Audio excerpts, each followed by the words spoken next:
Hi guys, my name is Christine and I'm a dating, relationship and personal development coach. And today I'm talking about how a woman feels when she realizes that she has lost you. So one of the main things that what a woman will feel and experience when she feels like she has lost you is she'll feel a need to reconnect with you in some way. Now, these forms of reconnection may be quite subtle at first. So, for example, she may re-add you on something like Instagram or Facebook. Maybe that you start to hear about her from any mutual friends that you may have, or maybe one of her friends starts talking to you, and you can kind of tell that that friend is fishing for information. So, to begin with, a woman who feels like she's lost you will try to reconnect with you, but she will test the waters first.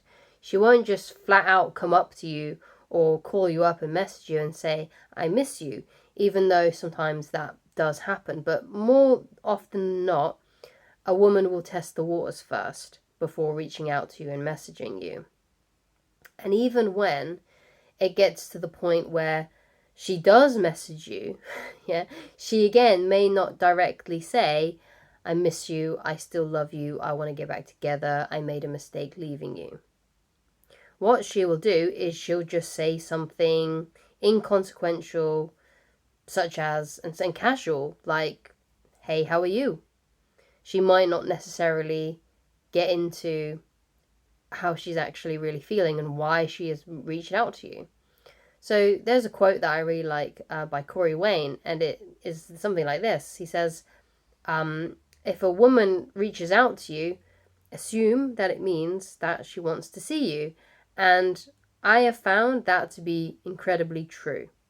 I found it true when I was dating and when I met my wife. If a woman is reaching out to you, it usually means that she wants to see you or she misses you. So even though she may not directly say, I miss you, I want to get back together, if she's reaching out to you and saying, hey, how are you? And she's inquiring about you, then that is a sign of a woman who feels like she's lost you and is trying to reconnect with you and hoping that you will ask her out. Because again, this is still her sort of testing the waters to see where she stands with you.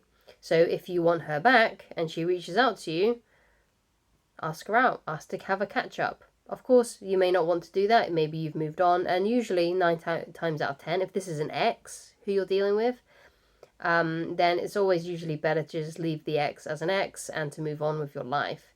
But sometimes things can happen. Maybe it was a woman that isn't an ex. It could be that she just lost interest in you and she sort of backed off from you. Maybe she sort of disappeared for a little bit and you didn't really understand what happened, which is a very common thing. In fact, a lot of people that a lot of clients that I get are men who are in that situation where they're dating a woman and she's starting to back off, or she has backed off and they're hoping to reignite her attraction in them. So, with that being said, though, when it comes to an ex, there are occasions where I say it's okay to get back with an ex, but this is usually down to if there's been a misunderstanding.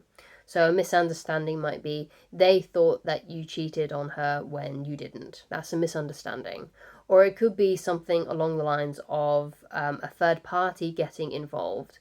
Like perhaps her mother didn't really like you that much and was whispering in her ear, or her best friend, and someone got involved, right? That's again a reason when it's okay to get back with someone, because if that person was genuinely nice and there was a good fit for you, you two got on really well, and someone just put a wedge between you, then that's not really your ex's fault. Although maybe somewhat if they allowed that to influence them, but what you need to do then if you're in that kind of situation is you need to talk to your ex when you guys start reconnecting and say, look, what happened was that that person got involved. We need to not involve ourselves with that person anymore, because obviously they don't like us together. So we're gonna have to find a way to sort of measure the distance with them, and not engage with them as much anymore. Or at least we need to not be taking what they say so seriously, so it creates another wedge. So those are occasions when it's okay to get back with an ex. But I'm going to tell you a personal story now, and it's a story that I use quite a lot on this channel, but I think it just reflects how a woman feels and what she will do when she starts to miss you and she feels like she's lost you. So I had a situation where an ex came back into my life, and basically what happened was we had been broken up for a few weeks. I was totally over the relationship, and the reason why I was totally over it was because I found out that this girl who I was dating was just a compulsive liar, and she just lied about so many different things to me, like lots of serious things too. Like she lied about her family, about family members that she had. She said that she had adopted brothers and sisters, and they just did not exist. And she also was saying about one that had like unalived themselves. Um, and it was just all fabricated, all lies, which is really scary. If you think about how people can really like lie about those kinds of things. And also, it's when I started to sort of understand that maybe she wasn't being so truthful about her life, was when she told me a story, and I can't remember the story exactly. All I remember was how I felt. And basically, what I felt was this: she told me a story, and it had like a punchline at the end. It was quite a funny story. And then the week after, she told me the exact same story, but there was different people involved. It was the exact same story, just different people. And that's when the alarm bell started ringing inside my head, thinking, okay, this isn't right. I don't remember exactly what she said. It was something about giving kids e-numbers or something like that. Like her dad gave her cousins e-number, suites with e-numbers in it, and they started acting crazy. And then the next time she talked about it, it was just a completely different person involved doing it. So it was something like that. I don't remember specifically, but with that being said, I was over the relationship because of these behaviors, and I was done. I was like, okay, fine, I don't want to be with that person anymore. Clearly something's going on there. They've got issues, not interested in being with her anymore. So anyway, when she realized that I was gone and that I really did take the breakup seriously, what happened was she re-added me on Facebook, and I accepted the friend request because I was just sort of at a place where I didn't really care, and also I was at a place where I was just thinking she's probably just wants to add me so she can stalk me, and I was like, fine, you can stalk me if you like, I don't care. But then a few days after she added me and I accepted, she reached out to me and she said, hey, how are you?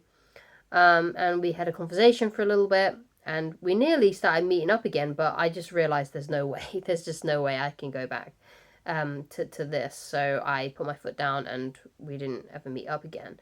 But that's how a woman may start behaving when she realizes that she's lost you. She will start to do things like re-add you, right? On things, on certain social media platforms, if you're not still friends, obviously.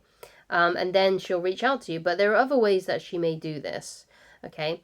I'm only going from the experience that I had, but I have seen and I've heard of occasions where women will ask their friends to go up to the guy that they liked or their ex-boyfriend and start talking to them, because basically they're trying to figure out if he's seeing someone else or if he still misses her and still cares about her and things like that. So she'll start to do these really subtle clues, and that's how you'll know that she regrets losing you. And basically, it's this, what she's feeling is she's feeling this fear. She's feeling this fear that you're gone, especially if you're applying no contact. So if you're applying something like the no contact rule and you vow to walk away from her and you're starting to move on with your life, she's gonna feel like she's losing you. And if someone loves you and cares about you and they feel like they're losing you, then obviously they're gonna try and do something about it, okay? So I think what worked for me, though, in terms of reattracting that ex that tried to get back into my life, was I was doing no contact genuinely. I was genuinely just done. And I think, oddly, women can sense that. Women can sense when you're completely over it. And I think a lot of it has to do with like not transactions, but micro interactions on things like social media. So if you're not viewing her stories anymore, if you're not liking her posts, if you're not occasionally messaging her anymore, if you've just completely done no contact, and whenever she opens her phone, when it comes to you, it's just a blank screen. There's like no notifications from you whatsoever. You're not in her stories, you're not in her DMs, you're just gone. And I think that's what really works with women who still have feelings for you, right? And don't want to lose you, because maybe that instinctively she thinks that, oh, he'll come back, he'll miss me eventually. He's always messaged me. He's gone for days without messaging me before. He'll message me again. I know he's gonna come back. But it's when she realizes that you're gone and you're not gonna message her again, and she feels that and she can sense that fear. That is when she's gonna start testing the waters and try to creep back in to your life. And then, of course, by that time, you can decide if you want her back in your life. And maybe if it's an ex, maybe it's probably better if she stays out of your life, because if it ended, it's more likely it's going to end again. But of course, there are specifics to that situation. And if you'd like help with a specific situation, then you can go to www.christinelovage.com and you can purchase coaching with me. And if you'd like further help, then I highly recommend that you read the book Attracting the Woman of Your Dreams, which is a book you can read for free on my website. You don't need to sign up. You don't need to make a login. You don't need to give me your email address. You don't have to give me any of your personal data whatsoever. You can just read it there for free on the website. It's on the tab called The Book. So if you go on the front screen of my homepage of my website, just scroll down, click on The Book, and it'll take you right to the page where it's there. And also there's a menu at the side of your screen as well, which you can drop down and click on the book and you can find it there as well. But you can also get a copy on Amazon. It's got a nice discreet spine. So it's going to look, no one will know you've got a dating book if it's on your bookshelf. And it's only 100 pages long. Well, it's under 100 pages long, so it's not exactly 100 pages, but it's under 100 pages, so you're going to be able to read it in just a few hours in an afternoon. And it's one of those things that you just going to want to keep on going back to over and over again to keep yourself refreshed. Like, I highly recommend reading this at least twice a year. Read it a bunch of times first, and then like read it twice a year for the rest of your life, right? Because even when you get into a relationship, this helps with that as well, and how to keep the magic alive long term. And I've got specific examples in there and how you can do that, so you never end up in a sexless marriage, because let's be honest, that sucks. Okay, so thank you so much for watching, and I shall talk to you guys again very soon. Goodbye.